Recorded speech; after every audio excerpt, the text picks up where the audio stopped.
All right, guys, welcome back to Within Tolerance. This is episode 49, almost to 50, which is awesome. And yeah, it's weird. I feel like every time that me and Dylan talk, it feels like it's been longer and longer since we both talked, which is just weird to me. Yeah, we both gotten busy, so it's definitely felt long. Yeah. So what's new with you? I mean, we've got plenty of questions, but let's start off like usual. Staying pretty busy, working through a backlog of work. Um, yeah, that's pretty much it. I feel like we're both kind of in that same spot of we're just like it's just like working, like hustle, hustle, hustle. Yeah, it's felt like I don't know. The last week it just felt like kind of a grind. Like I'm not that I'm not enjoying it from time to time, but like I'm just I don't know. Just trying to get through all this, and then I'll feel a little bit better. Yeah, I made the mistake of doing a product release and I only had one product made of each SKU just so I could take pictures of and nothing else. And this was probably the largest release I've ever done. And so I was constantly printing parts and molding parts and then packing and shipping, which was the stupidest mistake ever. Yeah, should we mention it?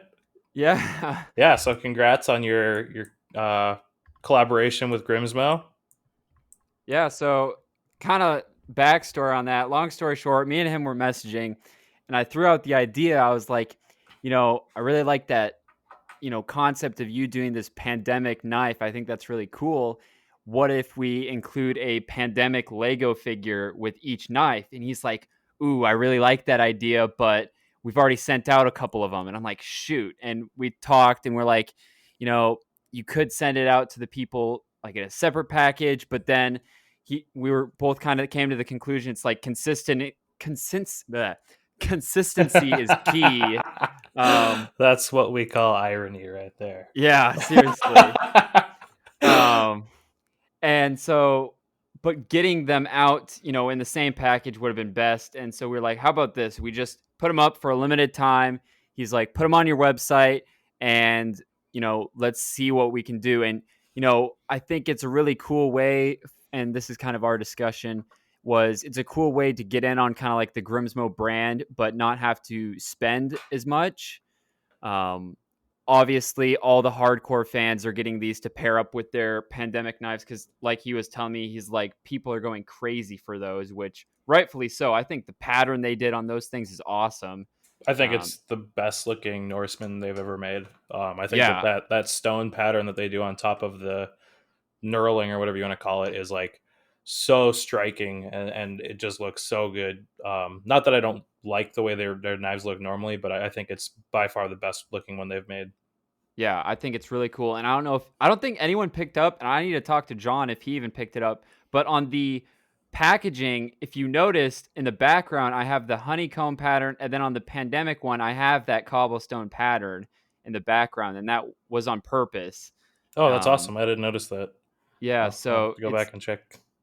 it's little details like that. I tried to go all out on these, and I thought like last minute because you probably see in all his videos he's got a Lego figure on like his Swiss and his other machines, but he just uses like sticky tack to hold it up there. And I thought if I'm like, wait a minute, Lego has this magnet piece, and I'm like, okay, this is cool, but how can we add to this? And it had this big blank spot on the front, and I'm like, ooh, I could print like logos on that, and that would be awesome. And so that's what I did. And I can already this was kind of my vision. I can already picture people, me making these for other companies and them collecting them and putting them on their machines. I think I'm already going to do a BrickTactical one and definitely a Within Tolerance one. I think that's a cool idea. Yeah, that'd be awesome. So that was awesome. And then actually, this wasn't really the release I was mentioning. I did a whole separate release of other items, but it all kind of happened at the same time. And it was just like, there's a lot going on. Oh yeah, because you just re-released the combat drones, right? Those and then a bunch of other stuff that I haven't even posted about because I've just been so slammed. But yeah, I mean, crazy amount of orders. I just did like 40 well, I don't even know how many. Let's just say I did 4 hours of packing just now. And then I'm doing, there's another 40 orders I have to print. Um, so yeah, today is basically orders. That's awesome. That's Yeah, really, really so cool. it's nice because I can kind of find the little things I can streamline. Like I talked about that one time I finally got a shelf to put all these bins on and I took the lids off so I'm not opening and closing these bins anymore, which helps. And it's like, okay, what if I put a little table in this closet? And what if I never come out of this little room to pack orders? I'm not coming back and forth to grab envelopes or, where can I save those seconds? As dumb as it sounds. Yeah, no, it's little quality of life stuff like that is awesome. It really, really helps your workflow, and it just makes you feel better about working. Well, yeah, and I mean, it as dumb as it sounds, I've started to realize it's like, you save a couple seconds here and there, and you do this hundreds of times. It's like you're not just saving yourself money because of time, but like now you just have more time to do stuff. Totally. So I'm really big on that all of a sudden. That's awesome. I mean that's the name of the game when you're like a small shop or a one man shop is finding those things and eliminating them. Yeah, try to stay competitive. That's great. So you are you keeping the machine busy too, or is it mostly just rush UV printing and packaging right now? Right now, I haven't ran my machine. Let's see. Well, I did some other parts the other day, but after I finished that one production job, I'm trying to think, what did I do? I did something the other day. I can't remember, but I'm already getting this one customer's ordering another batch of a couple hundred parts, which are similar to ones I've done in the past, but it's a 5-op part and it's a lot of work. Well, it's repeat business is always good though. Yeah, and it was cool because another local customer that I've done aerospace parts for, they just sent me some parts and like, we just need a really rough guesstimate on these because these are for Lockheed for the F-16 project, replacement parts. And I'm like, all right, I'm in. That's awesome. So it's all sorts of cool stuff. But yeah, what about you? Are you just doing just prototyping and then keeping busy? I know I've seen you post a lot about your 3D printer. Yeah, I've been playing around with it a lot. I got the actually I meant to put that in the episode notes because yeah, I put the BL Touch touch probe on there and messed around with it because I made some hard spacers for the bed instead of the springs.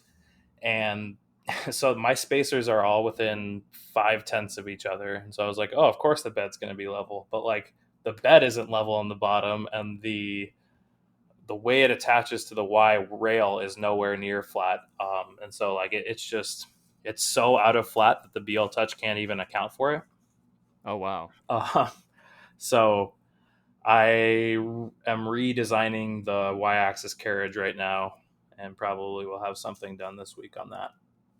Which we'll see. If I like the way it works, it might end up becoming a product of ours. Okay.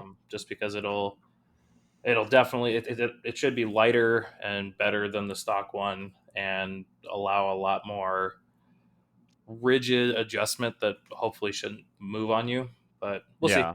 I just want to play around with it, but yeah, actually, one of the things I did have in the shop notes. Well, we'll talk about it later, but I had some issues with the firmware too. That ended up Okay. being kind of an interesting thing. But yeah, it's been fun playing around with it, and I've just been wanting to get it going more because I enjoy having it at home and enjoy being able to come up with something at 7 o'clock at night if I'm not at the shop and be like, oh, I'll just print it and have it later tonight or early tomorrow morning. Yeah, it's really satisfying. Yeah. So I've been doing that, and then I've got a whole bunch of housings from another customer that I'm modifying for connector holes and all that kind of stuff. A lot of the a lot of the work we're doing right now is customer supplied material, which is always interesting. It's in kind of different states of correctness and all kinds of stuff. So um, yeah, I don't know. It's like we are definitely really busy, and we have a really wide variety of both customers and the kind of work that they have. Like I've got stuff that's super wide open and stuff that's like really tight tolerance. Actually, I'm just in the middle of my first order. That, fingers crossed, I need to go in and inspect the laser cut blanks today. But fingers crossed, it will have required zero work by our shop. Oh yeah, so talk a little bit about that. I know we talked about that a little bit.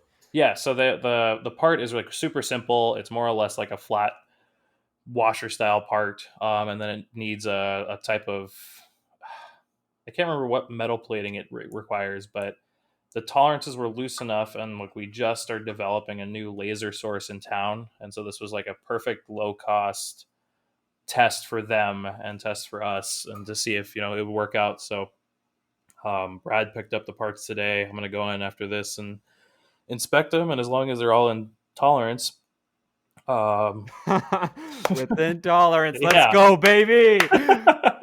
yeah. As long as they're all good, I'm gonna Brad will drop them off at the plater tomorrow or the next day, and we'll just drop them off at the customer and get paid, and have done. I mean, besides a few miles of driving, pretty much no work. That's awesome. Yeah, if they're not within tolerance, we're changing the podcast name. So I mean, out of the nice spec thing, is the new name. yeah, there you go. I mean, they're relatively wide open parts, so if they are slightly out of spec, I can do them in probably two ops on the mill and just run them at the same time, and knock. There's like 100 of them, but it would just be like contouring in the inside and contouring the outside, so it'd be really quick. Yeah. I'm hoping that that's not the case. Like, I gave them a print and set out tolerances and all that stuff, and you know this is a good test to see if, like, well, I was going to say whether or not I want to work with them in the future, but really, they are pretty much the only laser place in town that has given me any response back to any RFQ. So if I need to use them in the future, I'll just give them more stock to play with, like a wider tolerance band, and then just plan on cutting after they laser. So Yeah. I'm just hoping that they are as good as that they say they are. Yeah, I hope you'll be pleasantly surprised. I highly doubt that they'll screw it up. Yeah, I mean, they're like a fairly large company, and they do, like, they're AS9100 certified, and they do like really high end kitchen, like, I don't want to say appliances, but like they do all the tables and countertops and smoke hoods and all of that for restaurants, and so they're Oh, also like gotcha. food grade certified, whatever that you know certification is. But they're like one of the bigger, stringent welding places in town.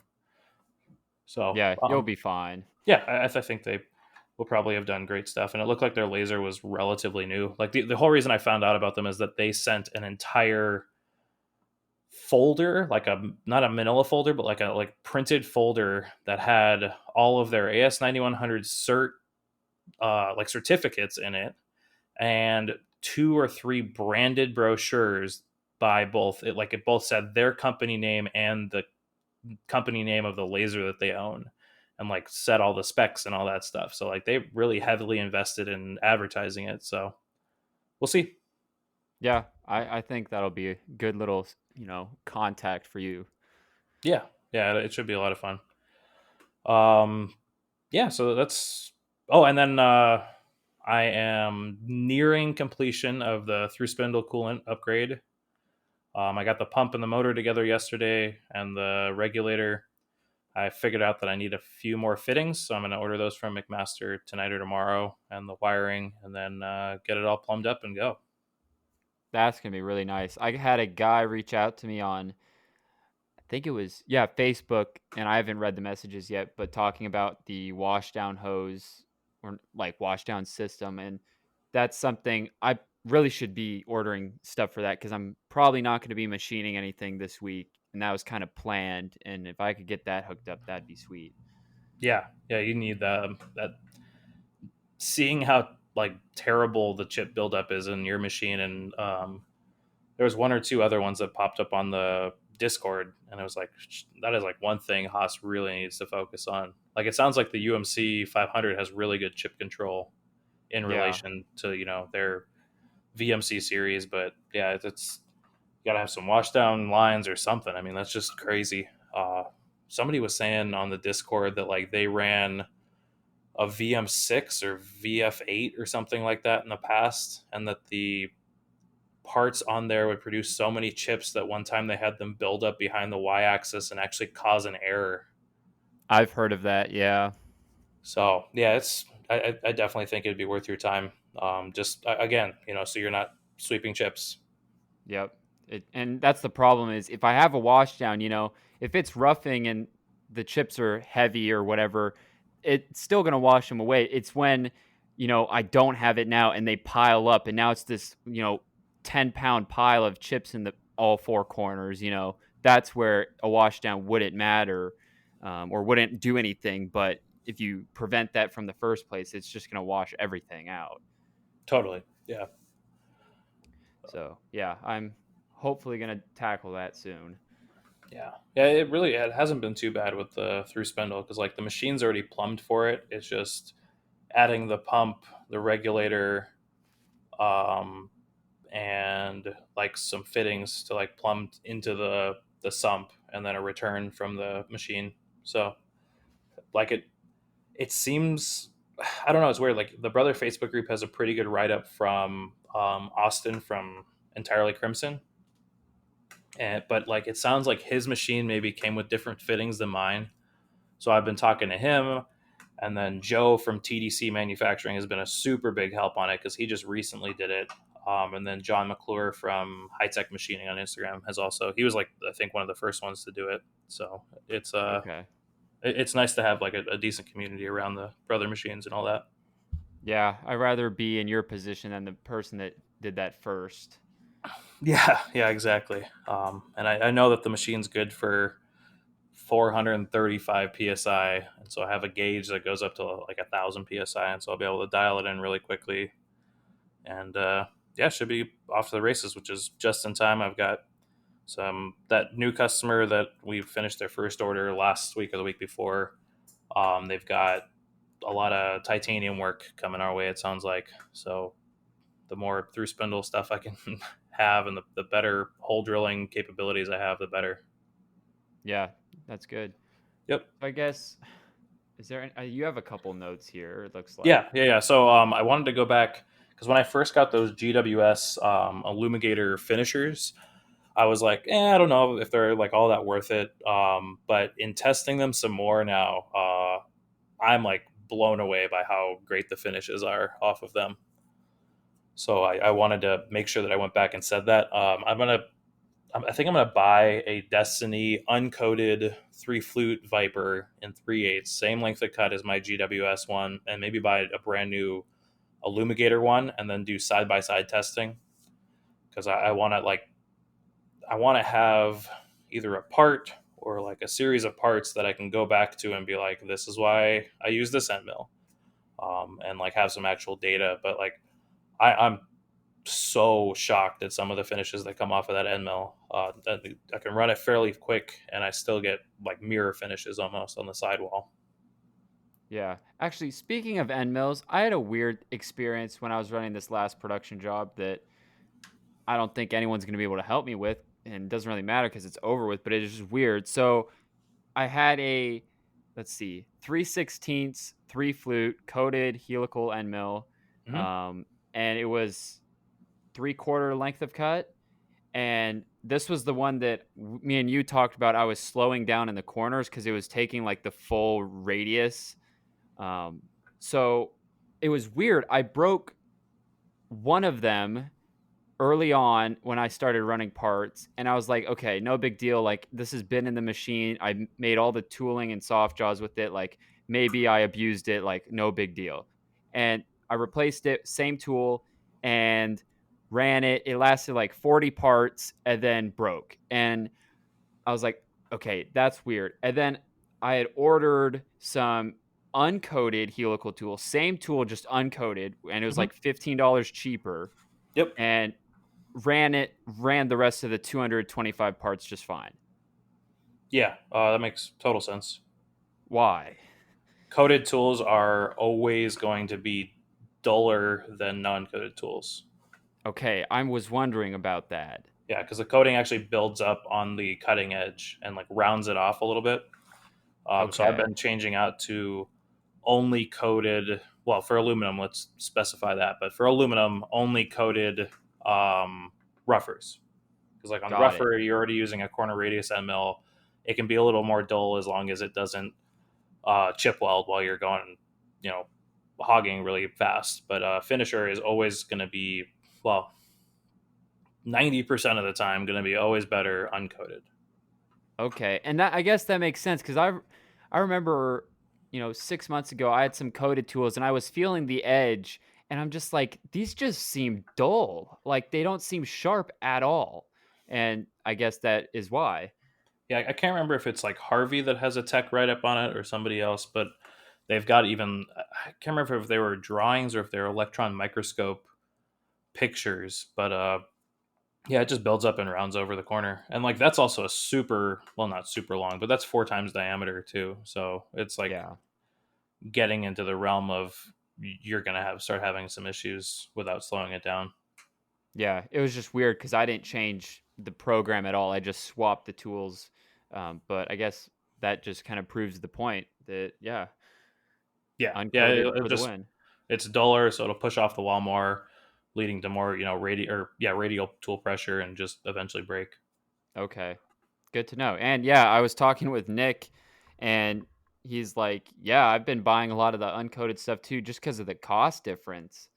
Um, I mean, I bought I think a half-inch helical tool uncoated was like $50 versus like 60 or 65 with coating. And I'm like, I much rather just buy, the uncoated and I can get, another tool almost. Yeah. I mean, like if you're buying a end mill to both rough and finish, a coated one might do you well because it's like it's going to keep, especially on like a non-chip breaking end mill, it's going to keep the end mill very smooth and like slick, and so the aluminum won't want to bond to it very well. Like that's the whole point of ZRN or TIB2 coating. But if you are like, if you have the tool pockets to dedicate finishers, you will always get better dimensional and surface finish results out of having a separate rougher and a finisher and having an uncoated finisher. Okay, good to know. Yeah. And then speaking of end mills and GWS, for anybody who's listening, I posted it on the Discord too, just because I didn't want anybody to miss out. So today's the 26th of May. I think the 31st is the last day, but on Suncoast Tools, they're doing 50% all 5 flute pistol series end mills for steels and like titanium and stainless steels. So like I spent like $160 and got a whole bag full of end mills that just showed up today. 50% off? Jeez. Yeah, it's anything that's in stock in their Florida branch, and that includes also 3 flute coated end mills. I think it's Benchmark that they bought, Okay. and so those are also if they're in stock, they're 50% off. You need to email me that link so I don't forget. Yeah, I'll send it over. Maybe we can put it in the show notes too. Okay, But yeah, yeah. it's only valid through the 31st, so you got like 4 days, 5 days to take advantage of it. But yeah, I saw that. I just happened to be looking because I was gonna go buy some more 3 flute end mills, and then I saw that deal, and I was like, oh, I'm jumping on that. Like I need some stuff anyway for this titanium that I'm working on and some other stainless jobs. I was like, man, this is a steal. Like I think I was getting like 3/8 end mills for $20, like five Oh, flute heck yeah. coated end mills for $20 or something like that. So, and then my other note that I had, I've got 2 more. One, so I'm looking at a boring head. I've got diameters for ranging from 1 inch 150 to 1 inch 650, which is kind of a large spread. Um, I would I'm looking at the Mari tool boring headset right now because it's like $1,600 and it handles everything from like I don't know 200 thou to 2 inches or something crazy like that. I've seen other boring head sets, but I figured I'd reach out to our audience and see if anybody has a good suggestion. I'm not the biggest fan of like the dovetail style boring head like a Criterion, but if there's a good set out there that's cheaper than the Mari tool one or whatever, then I'll look at it. I definitely don't want to get big Kaiser boring heads. I know there's a lot of people that love them, but the insert, like we have them we used to have them at work, and I'm slowly phasing them out, and like the inserts alone are $75 a piece, and you have two edges on them, and that's just insane to me. We switched over to Rigibore boring heads, and they use a Mitsubishi insert that has better finishes and is like $5 a piece. So, and it's a more accurate boring head. If I had the money, I would obviously buy. I think I would need three Rigibore boring heads to meet that size requirement. But I'm looking for hopefully a kit where I can get them all done in one kit. So if anybody has any suggestions, I'd definitely appreciate reach out to me at Proteum Machining on Instagram. Yeah, I'm curious to see what people say because, like you said, Big Kaiser's kind of well known for that. I after the way they treated us at work, I don't think I'd ever buy anything of theirs again. Like maybe tool holders or something, but definitely not anything from their boring range. Um, Really? yeah, well, we were having issues with them jumping. Like we'd run 50 parts or something, and then they jump like a thou. And it turns out that they were wearing internally on the screw that it uses, and it was because the little set screw that they supply, the it's like a ball tip set screw, and they grind a flat on one side of the ball. And if that ball gets loose and rolls over to the ball instead of the flat, it starts denting and divoting the brass screw or the screw sleeve that adjusts the entire thing. And so if you're on the ball side by accident and have already made a divot, like it'll work and work, and then it'll slip into the divot that you've made and jump a thou or two. And we had one of their engineers out, and they just like gave us the runaround, and we're like, well, you got to rebuild them. And it's like, I don't know, $600 to rebuild them, or $500 to rebuild them. And thankfully we ended up finding Rigibore, which is a company out of Britain, and they make a digitally adjustable boring head, and all the electronics are in a digital screwdriver, and it's backlashless, and there's zero clamping nuts. You just straight up adjust it and it stays, and the entire thing is adjustable 50 millionths on the diameter at a time. Huh. And like the heads are about the same cost as the Big Kaisers. The adjustment screwdriver is also the same cost as like a head. So you're like spending, $1,200 for an adjuster, but you only need one. It goes into all of their boring heads, and they don't move on us, and they're super consistent in tool life. The inserts are, like I said, 13th, 1/14th of the cost, Jeez. and they're awesome. Like they've been nothing but great to work with. Like I ask them for a quote or I ask them for a custom design, and they get back to me usually the same day with a custom drawing for my size, because they're all anything above like I want to say 1.5 inches is all custom made to your application, and they're all integral shank, or not even shank. They're integral to the tool taper boring head, so they're like super rigid and just fantastic. Sounds like that's a winner. Yeah, I was super pumped when we found him, and like we switched one over just to see how it worked, and then we made like I don't know 200 or 300 parts with zero issues, and so then we picked up another one, and we're slowly transitioning over to him because it just works so well. That's really cool. Yeah. Um, and then the last note I had was I am working on round two of shirts. I know I've had people reach out and say that they want a shirt, and they were checking your website, and either you didn't have the stock left for the size they wanted, or I don't know. But anyway, I'm working on it. I will let everybody know when we get there, and I will definitely announce it on air. That's another thing to mention. I can check right now, but there are still some left. Yeah, I think I saw like two larges, maybe a medium. I think there was four double XLs, something like that when I checked the other Yep. day. Yeah, two larges, seven double XLs. That's it. Okay, so if you want one, head over to Peyton's website, pick up one of those. But there will be a round two, and hopefully this time we will have. Well, we'll see. What we're looking at, we should have almost unlimited sizing and unlimited quantities. It just you order it and you get it a couple weeks later. So I will update everybody as soon as I vet the process and make sure that that Peyton and I like what we see. Yeah. All right. Is it question time? Oh yeah, I think we've got quite a few questions to get through. All right. I'm just gonna rule this one out. I don't even need to mention this one on air. I'm just gonna check that off. Hey man, Sorry, Split. you were talking about saving time. Just saying. Yeah, that's true. But when you're running, yeah, yeah. I'm not even gonna start that fire. Uh-huh. All right. Uh Well, let's huh. start with the first one from Heinz Speed. He asked for our 5-year goals. You first. Uh, then the next 5 years, we will definitely move shops to a bigger shop. I'd like a fully quality control, like or air conditioned quality control room. Like right now, we have a little. It's not even a mini split. It's just like one of the window units that vents into our shop in our quality room, and so like it's stays relatively cold. But like I would like a bigger quality room and office. I would like either another mill, well, at least another mill, and probably a lathe, um, and just keep growing the business. Like I definitely think I'll be there full time in the next year and a half, and then yeah, just keep grinding hard and growing the business. Hmm. Hmm. Hmm. Um. Definitely bigger shop. Definitely 5 axis.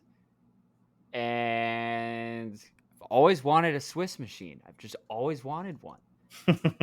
So, I mean, yeah, I don't know. It's one of those weird things because I think this is a good point for what was it? There's a question on this. I'm trying to think. Oh yeah, I think it was you that had asked just earlier in the podcast here about, have you been running your machine? And I think people forget that it's kind of like 50-50 with me because I'm not just like you where you just do machining. Um, and with it being just me, it's either a Lego day or it's a machining day. Very rarely is it both. I've learned to focus. If I'm gonna try to print stuff on my UV printer, I'm gonna print stuff. Or if I'm gonna make parts, I'm gonna make parts. So that's kind of where it gets weird because then it's like you got to think of both sides of the business. Yeah, totally. I imagine it's pretty hard to divide yourself. Yeah, and I guess total random tangent, but I had my cousin help me run some parts this past week, and I can't tell you how awesome that was. Um, it makes me want an employee so badly, because the amount of little things that I can offload. I mean, for example, he ran two part numbers, 100 of each, so 200 parts, and he just ran the op ones, and they were simple enough. Whereas, like, okay, I'm fine stockpiling op ones because I know op twos just face and chamfer. Like, I'm not. There's not as much risk, right?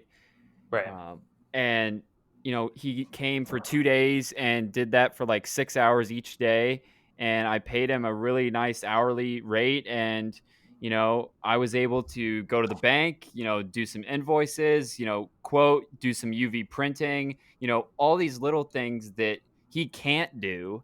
And it was just like, this is awesome. Like, you can just see how valuable employees can be. Totally. Yeah. Yeah, it's And nice when I can like have Brad run something while I'm at work, and then I go in and finish up where it was left off. Well, yeah, and I mean, with these parts in particular, it was so nice because it's like if I was to run op one and two, which I had set up, but like I said, I'm like, I don't want to get him into soft jaws yet, like and torque wrenches. Let's just have him use the Talon jaws and crank the crap out of it, and good to go. And so that was really good. But it was funny because earlier that week, Andrew from Henry Holsters called me on my phone, and we had like, I don't know, like almost like a 2 hour conversation. Um, Super awesome guy. And we just talked like everything, employees. And he had mentioned to me because he listens to the podcast how I need to get that inventory management software, like, and don't worry about it being only 20 or 30 bucks a month or whatever it is, like, just do it. And I learned a lot from him that conversation, so I really appreciated that. But that really made me kind of rethink some things, which was really cool. Yeah, yeah, I know. Sean from Rocky's Wire EDM also reached out and said that he bought E2 ERP system, and he Okay. like it was only a few grand that he spent on it. I guess they do some 50% off sales a few times a year or something like that. But he was saying the same thing. He was like, I will never look back just because of all the little things it automates. So yeah, I definitely think that you should at least spend the $20 to get your inventory management under control. That would be fantastic. Yeah, I'm going to once I clear the storm here for I sure. was gonna say, right now you'd just be getting pinged with nonstop Yeah, emails that's why about I'm not doing marksman. it. Yeah, they keep emailing me. They're like, "Hey, when do you want to start your subscription?" I'm like, "Guys, you don't understand right Yeah, now." you're like, you'd be emailing me every 30 seconds for the next week. Like, Not yeah. even I'm dead serious. Like my inbox would be flooded like in the first 2 minutes of it being set up. Oh my goodness. Yeah, but I think that'll be a big help for you for sure. Yeah, Andrew's So, a great guy. yeah. He's been helping me. He posted some awesome little magnetic shelves, and then he's got another shelf underneath his control on his brother's. And so he helped me with part numbers and little trays and stuff, so that it should really help my workflow. He is so good at picking apart those little quality of life things. Like when Yes. you like, I love watching his videos on Instagram because he's just so matter of fact about it, and he's like, "Yeah, I did this because this is what I do otherwise," and like, it's just, this is a garbage solution, and here's a good solution, and I just did it, and it's like, man, I need to be that straightforward and just like get it done. So I really appreciate having him as a resource, and it's been cool that we had him on the podcast, which was really cool.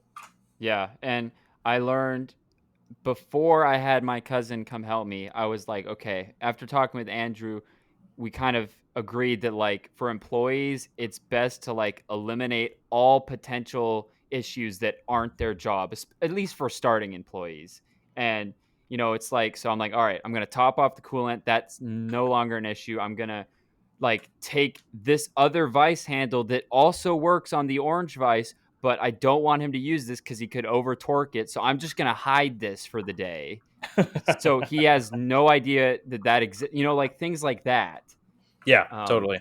and it's those little things you got to think of. And so it was a good learning experience. Yeah, totally. I'm glad that you had that experience.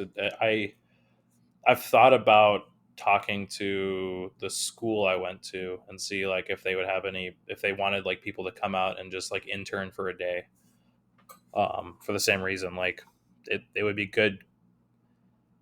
It would be good life experience for them. It would be nice to have some extra shop help for a day.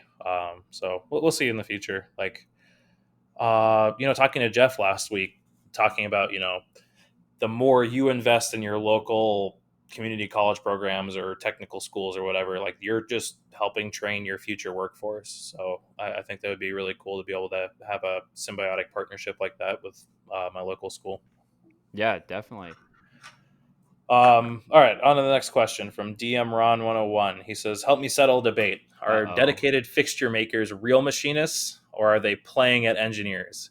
It's my job, and I went to school for machining. But an asshole who I work with, who uses my fixtures, says I'm not a real machinist because I just have to do more mech design than machining."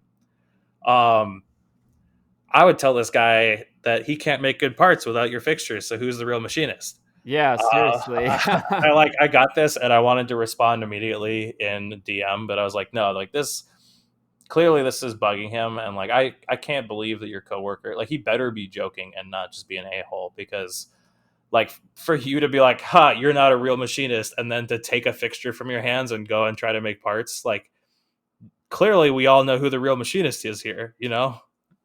Yeah, seriously. That's insane to me. So yeah, obviously you are clearly a real machinist, and you are better than the button pusher who's giving you shit. Yeah. Because like you are the one who is making a process that is reliable and makes good parts. So Yeah. yeah, that's insane.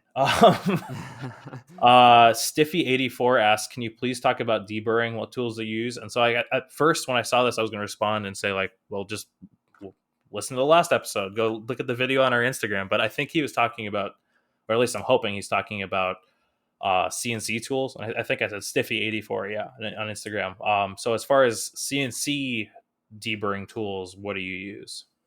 Just normal 90-degree chamfering tools that some have tips and some are, cut off. But yeah, I really want to get into lollipop tools. I think those are cool. Yeah, so I've got 90-degree chamfer, tipped off chamfer tools. That's the only way to go as far as I'm concerned. I stopped using mill drills 100% because I like not having to worry about comping my chamfer tool. And then I just recently used I've used a lollipop before for deburring, but I just recently bought an 078 diameter deburring lollipop for this last job I worked on, and it worked freaking amazing. Like I deburred both a slot that broke through into a cylinder, and then also, well, two slots that broke through into a cylinder. One was an open slot, one was a closed slot, and like I modeled a 5 thou chamfer on there.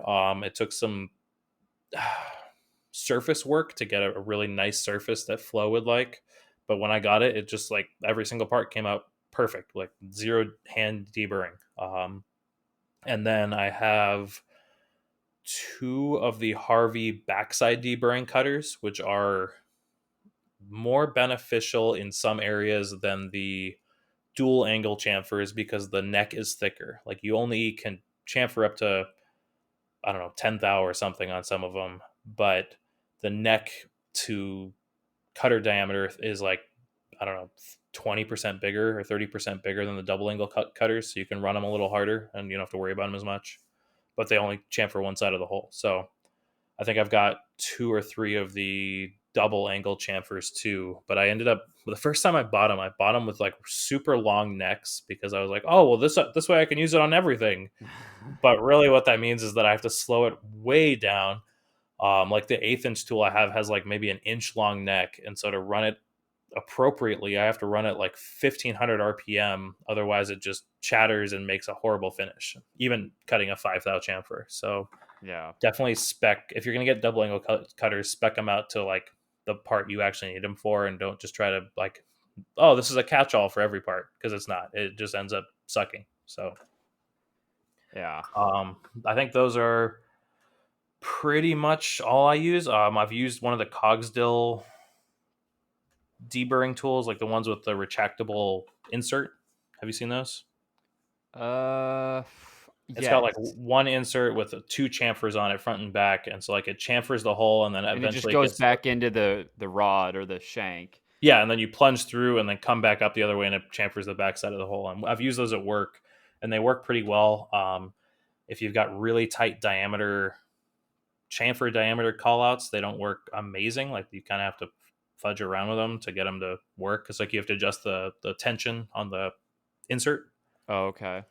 But if you have like, fairly wide open, like if it's just like deburr part and there's no call out for a max chamfer, then man, they are like super quick compared to a double angle cutter. Yeah. All right, next question. Ferrotech wants to know how your cheap tool holders are doing.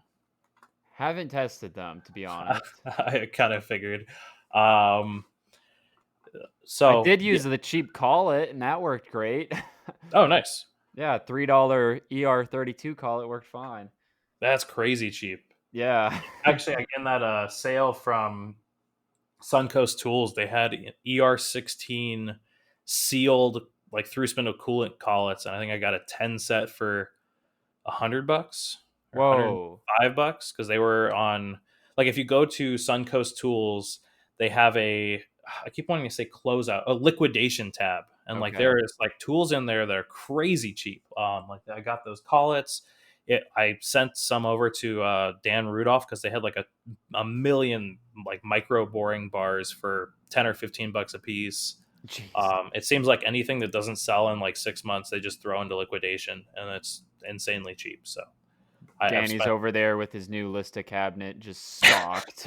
Well, that picture he posted the other day of the broken boring bar was, I guess, his first Micro 100 tool that he'd used. So I Uh-oh. don't know. He didn't sound like maybe he had I don't know if he had a bad opinion of them yet or not, but he was the only one who I could see using like a 10 thou boring bar. I was like, That's big for him. yeah. I was like, this is completely useless for me. I might as well pass it on to somebody who might get some use out of it. Yeah, But all of a sudden Dylan's hoarding 10,000 boring bars for no apparent reason. right, exactly. Like it's like, oh yeah, my lathe definitely would Yeah. not use those. Yeah. Um, so And then Ferrotech also wanted to know, who do you recommend for small batch anodizing or nitriting? And as far as nitriting, I've never had anything nitrited, so I have zero opinion. I haven't either, but I've had to look into that.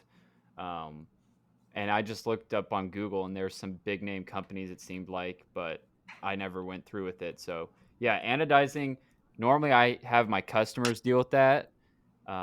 If they are okay with it, because my biggest thing is I would hate to run a couple hundred parts, send them to an anodizer, and then they get to the customer and they don't fit, and then it's like, well, they checked out when they left my shop, and then the anodizer's like, well, we just anodized them. I would hate that to happen. So I try to let them deal with that, but yeah. Yeah, I've got a few local places, but like I don't know. I feel like there's enough good places out there if you just like search around. I know CT anodizing on Instagram. Like everybody seems to love CT. I I've actually never used just them. sent some stuff to him. Oh, there you go. So yeah, I've never done anything with them myself, but I've heard really good things about him. I'm trying to think of who else we know that does anodizing. Like I know Ben from Freelux does all his own stuff, but I feel like does what's his name? The guy who makes the washers, the beauty washers. I feel like he does them too. All I know is Zealous Manufacturing. Yeah, he does yep, yep. anodizing too. All I know is I've always been following CT anodizing, and I always wondered, they take awesome pictures and stuff, but I've never actually seen one of their parts. So I sent off, I think, 14 parts for my own product, and I'm going to get those coated, and I'll definitely post pictures about those and talk about it here because, yeah, seems like an awesome guy. So I'm curious to see the quality. Yeah, there you go. We'll bring it up next time, episode 51. Um, Yeah. all right. So on to our next question Oh, from Windmill no. Motorsports. He says, "Real talk. How long does it take to set tool lengths without a tool setter using the Edge Technologies setter? I'm looking at a Haas without probing, even though the whole world suggests against it." How about this? I'll do a video the next time I'm running my machine, which will probably be later this week. Okay, sounds good. I can do a video too, setting some tools. I Yeah. mean, I won't be doing much besides twiddling my thumbs or getting a drink or setting up the other machine or like Yeah, it. yeah, yeah. I don't think that they take like in my experience because I've got both systems in my shop. I think setting them with the Edge Technologies setter takes twice as long per tool, which is not that much. Like it doesn't take that much to set them with the Edge Technologies, but it's the time savings that you get from being free. Like you were talking about earlier, offloading it to an employee. Well, it's like I'm offloading it to the machine, like the machine Yeah, itself. yeah. Like I set up a job last week or 2 weeks ago, and I had 18 tools to set, and so I just told it to set 18 tools, and I walked away and I programmed another op and set it up in my other machine. Yeah. Like, and that's I don't know. I know that like looking at the 6 or 7 grand or whatever it is, unless you're looking at a used one, it just doesn't have it. But like if you're buying new and you're financing, like I don't want to tell you to spend overspend what you should be spending, but like you should really take a deep long look at how much your time is worth, because it will save you so much time. And just like you're not fat fingering numbers. You're not. I guess on the Haas you can just hit what offset enter or something like that, and it writes to it. Yeah, I wouldn't know. Well, when you set with the Edge technology, Oh, I yeah, mean, yeah. Yeah, you yeah, just hit a tool offset measure and it just bop. yeah. So like that takes away that dumb mistake possibility. But I don't know. Like if you can afford it, it is way, way, way worth it. I as much shit as I give Payton, like the reason I push him so much to get a probe and tool setter is because I know how much time it's given me back in the shop. Yeah. So, um, yeah, I think that answers that. I don't Like, know, but I guess the other argument is the Pearson argument, right? Where it's like if you're running the same family of parts and your tools never change and you're dialed in, it's like why have $5,000 sitting on your machine table that could get damaged? yeah, it really is a use case thing. Like if you're Yeah. doing, but like if you're doing, I don't know, anything where you need. tool breakage detection, or Yep. you're constantly changing out tools. Like it's just so invaluable. Like I guarantee I will never buy another machine without it, unless it's a used machine that I'm buying like specifically to run a single part. Yeah. But like any new machine will automatically have probing, whether it's a mill or a lathe or anything like that. Like actually, I posted that picture of the BL Touch on my 3D printer, and somebody messaged me and it was like, "You've got probing even on your 3D printer, and some people don't have it on their machine." And I Oh was like, my "Oh my god. god!" I laughed pretty hard.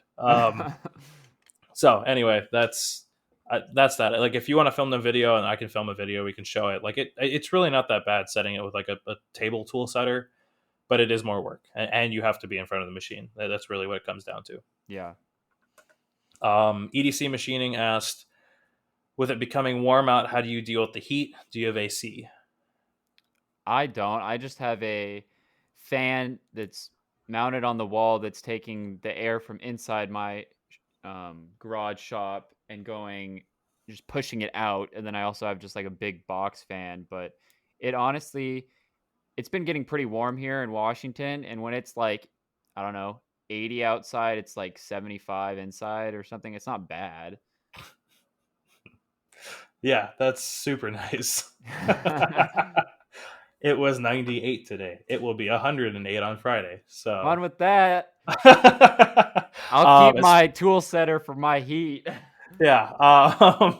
As far as I go, I've got AC in the office that's running 24/7 to keep all our metrology stuff cool. And then we've got a swamp cooler in the main shop and a 30 something inch fan that we bought last year. And then this year, depending on how wet it gets, because like the swamp cooler is useless once the humidity gets past up, I don't know, 20% or something like that, or 30%. We were talking about buying a like window unit, giant window unit, AC unit, and just like putting it on wheels and wheeling it under the garage door and then blocking off the rest with foam. And then I'm also thinking about like insulating the garage door a little more to keep all that out. So, not yet, no AC in the shop, but I think we're gonna get like I can't remember what they're rated in, but like maybe I think it was like a 10 or 15,000 BTU unit. They were like $1,200, something like that. Because like at one point last year, it got so hot, like we didn't want to be there. Even working at night, it was just miserable. So it's on our priorities for sure. Yeah, you need to make sure that those little quality of life things are taken care of, especially like that. If you don't want to be there, like that just makes everything just negative experience. Yeah, yeah, it was rough. Like I think I drank, I don't know, like a few gallons of water and like barely had to go to the bathroom because I was just sweating it out. Yep. All right. Andy H. Clark asked two questions, one machining related and one random as always, which I always appreciate. It's always fun. He asked, favorite part you've machined. uh, that's a good question. Do you have your answer?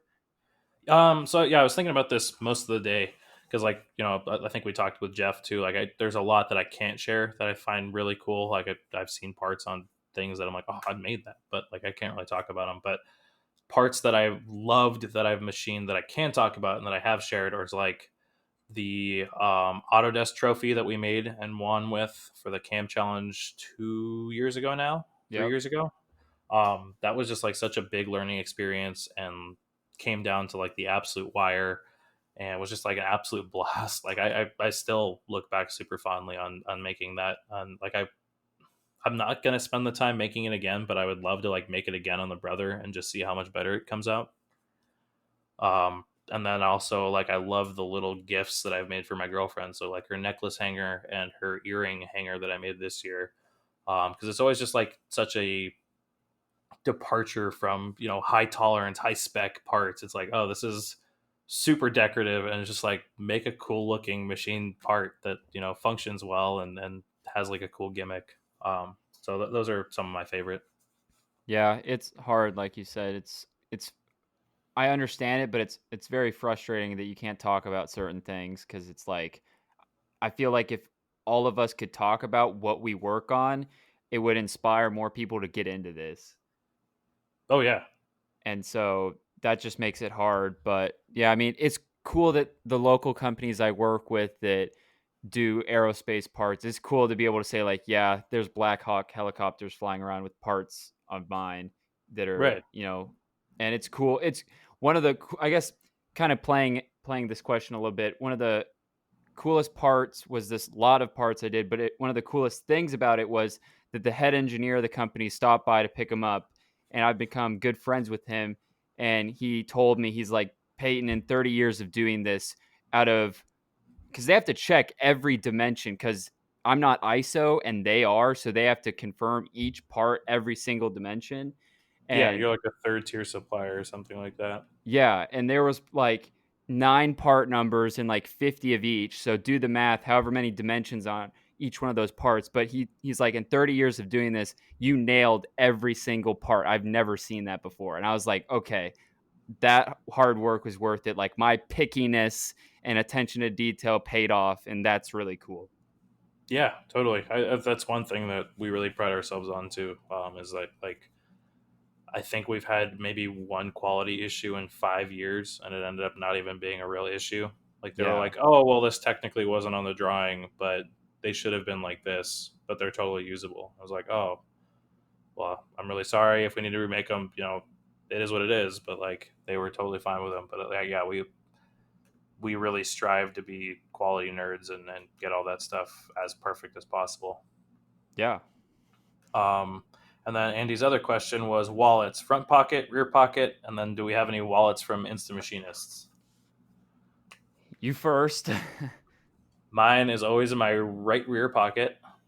Um, and as far as Instant Machinist wallets, I have one of the Kydex ones that Andrew Henry was giving out at IMTS 2018, I think is when I got it. Nice. I don't really use it all that much unless I'm going for like a run or something and I need a tiny wallet, like a barely anything. I'm not like a super big fan of the minimalist wallets because I do like carrying cash. Not like a Yeah. ton, but like I do like having some cash, and like I hate having just like a wad of cash stuffed in a rubber band, which is what it ends up being. Yep. So that's kind of where I'm at. Like I there's a bunch of like wallet ideas that I think are really cool, but like I just know if I get one, I'm not going to use it. I bought like I don't want to say one of the first, but like I bought like one of the early ones off of Kickstarter. I don't know, 6 or 7 years ago, and used it for like a week, and was like, all right, back to a normal wallet. I can't do Yeah. this. So, Yeah, what I about you? carry mine in my back right, but I've learned that if you're sitting or anything or driving, take it out of your back pocket. It's really bad for your back. Yeah, it's super bad for your back. And I learned that the hard way. Like, I don't know, I got like freaking not wads of cash, but I mean with business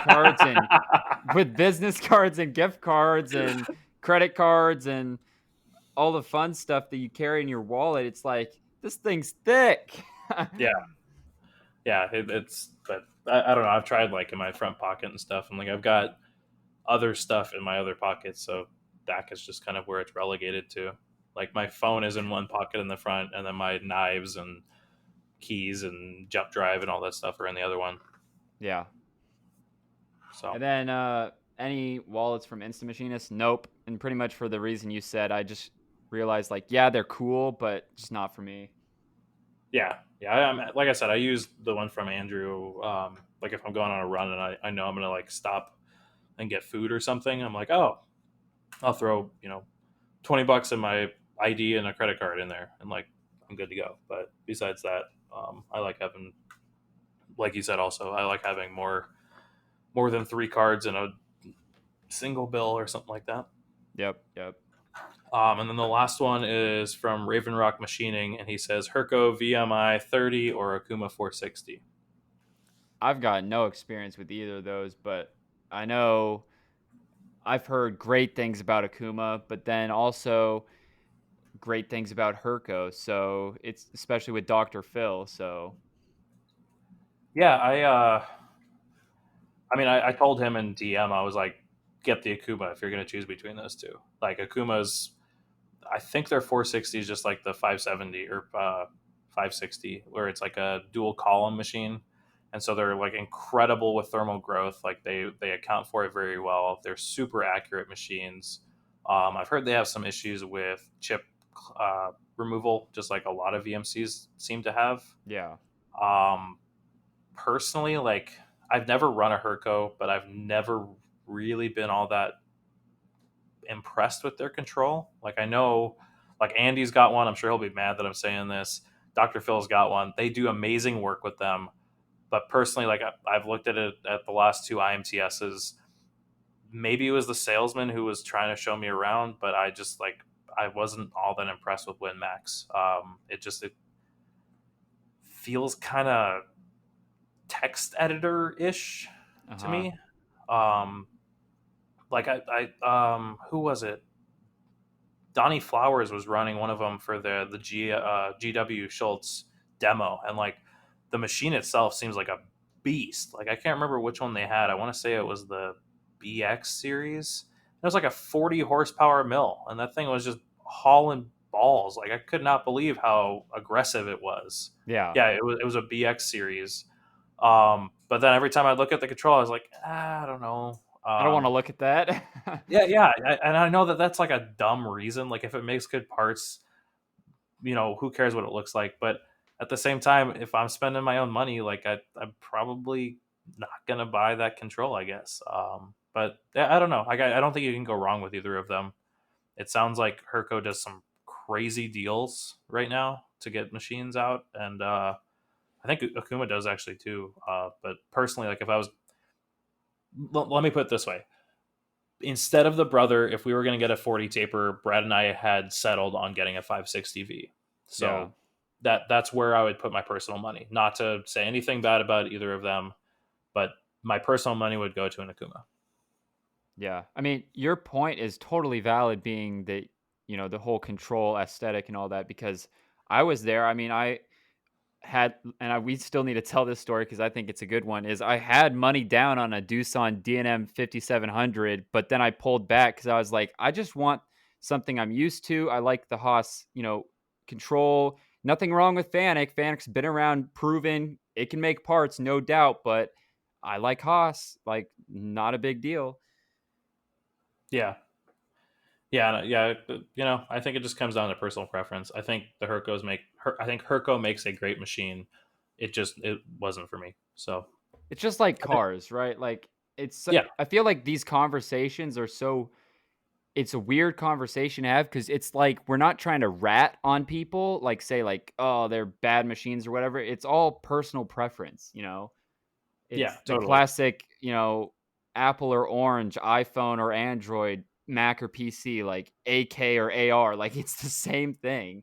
Yeah. Well, and I think both of them are Windows based controls too. So like they are like a decent comparison, I guess. But I don't know. I haven't really looked all that much at the VMI 30, but I think that the Herco is going to be or not the Herco, the Akuma is going to be a more rigid machine for that size, because the VM series is just a standard C frame machine. So um, yeah, I'm looking at it right now. It's weird. They don't advertise. Herco doesn't advertise horsepower, just torque, which is, I guess, fair, but it's just a strange. It makes it hard to do an apples to apples comparison with anybody. Yeah, that's weird. Oh, they said 20 horsepower. Okay, so yeah, I don't know. Like I said, I think you'd be fine with either of them. Coming from, he's got a Hots right now. I think the Akuma would be less learning curve. Um, just as far as like the screens are kind of similar. Like you're navigating very similar-ish screens. I mean, I guess the Akuma, what is it, P300 or whatever OSP control is definitely not a Fanuc control, but it is. I don't know. They look a little more familiar to me, I guess maybe. So anyway, that's a long way to say. I guess I don't know. The 460 does have more horsepower. It's like it's a 25 horsepower spindle or a 30. It's a 25 continuous 30 horsepower max spindle versus a 20 horsepower max spindle. So, and you get more tools and more spindle speed. So, take that for what it's worth. If the price difference is half of a machine, then maybe the Herco's the better deal for you. But to each his own. Yep. All right, so the last segment, well, this is the new one that we added last time we were together, is what did you research this week? Oh shoot, you go first. I need to think. So, as I hinted on earlier, I had quite the issue compiling Ender 3 firmware. And I guess it's not the Ender board anymore, it's that SKR mini board. There's a whole GitHub for the SKR firmware, and you need to modify it to add the BL touch capabilities and choose what kind of leveling you're using and the strategy and how many points and all that stuff. And it's supposed to be super easy, but I ended up going down this rabbit hole of learning to or downloading Git, downloading what was it called, Pyduino or something like that. It's like a compiler that's built into VS Code, and I had all these issues where it just like it would not compile with any of the Adafruit libraries because like you can add Adafruit LEDs to this printer with this board and like have them light up for random stuff. And like all of the libraries just seemed to be corrupted. Like they were missing references to other targets. And so I had to like do this giant deep dive on like where I was getting the code from and what libraries it was pulling from and where in the code it was telling it to pull from. And like I had to delete all these libraries and delete all references to the libraries because like if you deleted the libraries but left the references, every time you tried to compile it, it would just re-download the libraries and then they'd fail again. And I was like, oh, this is driving me nuts. And so it took, I want to say like 3 hours to finally get firmware to compile and download, and then I updated my Jeez. printer and everything works. It was a giant pain in the ass. Like they already have pre-compiled firmware if you're using the BL Touch with the stock BL kit from Creality. But if you like, I have the Bullseye cooling fan that I highly recommended, and so that means that my touch location is off from the standard one, which means that I had to compile my own firmware, and it was just, oh, man, it was like I learned a lot. I learned a lot about Git and GitHub and how to clone things from GitHub through VS Code, and I learned quite a bit, which I'm happy about. But like, it was super frustrating the entire time. So I'm glad that I'm more or less done for now. Though now looking through the source code and the firmware, I found out I can add filament runout detection, which would be really nice because then I can either splice in different colors if I want, or if it runs out of filament, it'll stop and let me reload filament and start again. So Yeah, that's awesome. yeah, so that was my big research. I think Friday night I spent till from like 8 till midnight getting like testing and recompiling and testing and yada yada yada. I'm trying to think. What have I done? Um, Honestly, not much. It's been so double down and get stuff done. I'm trying to think. Anything you've had to research for the UV printer or for releasing new products? Really, I mean, I said this last time we talked.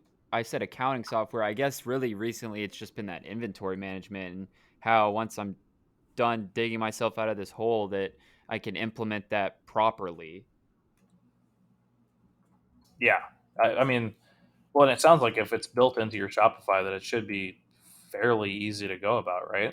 Yeah, I just got to get the subscription going and it's a third party application, but they merge with Shopify and it looks pretty straightforward where I will just set every product to whatever minimum I want and then it'll shoot me an email. And I can have, I'm assuming, whatever I want in that email. So maybe how can I integrate into that email? Okay, this figure's low on inventory. Here's all the part numbers for the Lego parts. Here's all the third party accessories that I don't make that I need to buy for the figure. And here's the parts that I need to make for this figure. And it generates like a list or something Yeah, that'd be awesome. Um, just so I could literally like click and go because there's a lot more that I haven't talked about, like sourcing Lego parts that it's not as easy as going to Amazon and being like, I need yellow heads, or it's not like that. yeah, I bet. Did you ever figure out your printer issues? Did you ever buy a new printer, or you just muddling through with your Dymo right now? I haven't bought one yet, a new one, but I don't know. Yeah, it's weird. If I get if I stay steady at where I'm at now with the amount of orders, I'm definitely buying a new one. I'm just like I said, I'm gonna give myself a week or two to reevaluate to see if this is just kind of a splurge. Yeah. Well, I think somebody, I'm trying to find their message right now. JG Motorsports said that he uses a Zebra as well. And if you have a UPS account, they will give you one for $3 a week and free labels. Huh. So I don't know if that's maybe area based or if that's all of UPS accounts. I didn't know about that. I have a UPS account, and so now I feel like I need to research it. Because even if I could just have a second printer, though I'd really like to just own it, like $3 a week.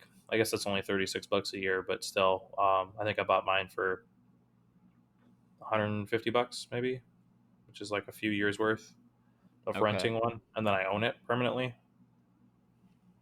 So Yeah, I don't that's know. not bad. We'll just have to look into it, and I'll let everybody know what I find. Same with you. Yeah.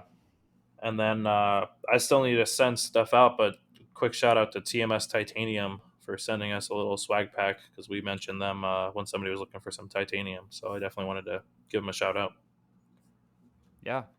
I guess that's it. I mean, couple quick things.